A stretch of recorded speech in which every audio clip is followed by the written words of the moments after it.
Inside Site-23, SCP-038 is treated less like a plant and more like a living production hazard. Twice daily misting, controlled light, and hazmat suits exist for one reason: contact can become a clone. The containment rule is practical and narrow. If the mister breaks, staff may water the tree by hand, but only inside protective suits, because even routine maintenance can seed a new growth. The source begins far from a lab. On an abandoned farm in redacted New York, the anomaly was first mistaken for a common apple tree until its branches produced things no orchard should bear. The first break in normality is visual. SCP-038 does not merely grow fruit. It grows whatever contact teaches it to copy, turning bark contact into fast biological manufacture.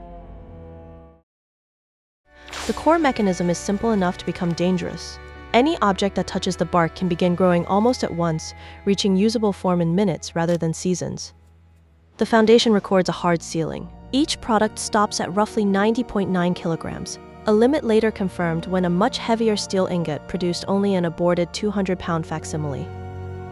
Its range is what makes discipline fail. Food, keys, electronics, chairs, wine, animals, and even people all appear in the recorded output, making the chamber a temptation as much as a cell.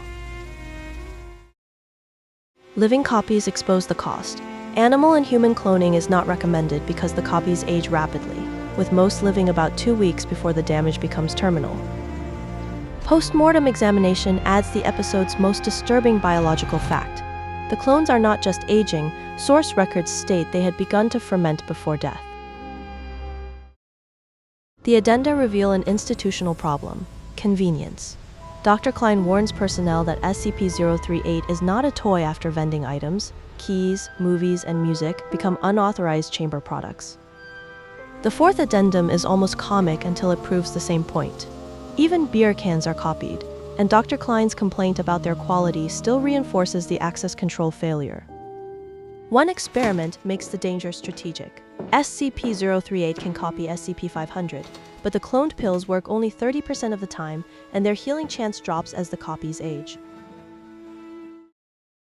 The partial testing log turns the mass limit into evidence. A 400-pound steel ingot makes contact.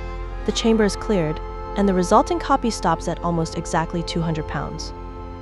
The final test is more alarming. SCP-173 touches the bark, is removed, and SCP-038 begins a partial facsimile that stops at the weight threshold: head, right arm, and upper torso.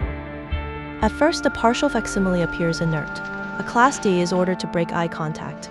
The lights are cycled, and no immediate movement is observed from the copied material.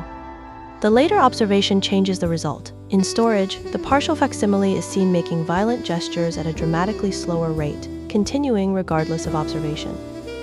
SCP-038 is safe because containment is stable, not because the anomaly is harmless. The threat is contact, misuse, degraded living copies, and copied anomalies behaving in ways the Foundation cannot casually trust.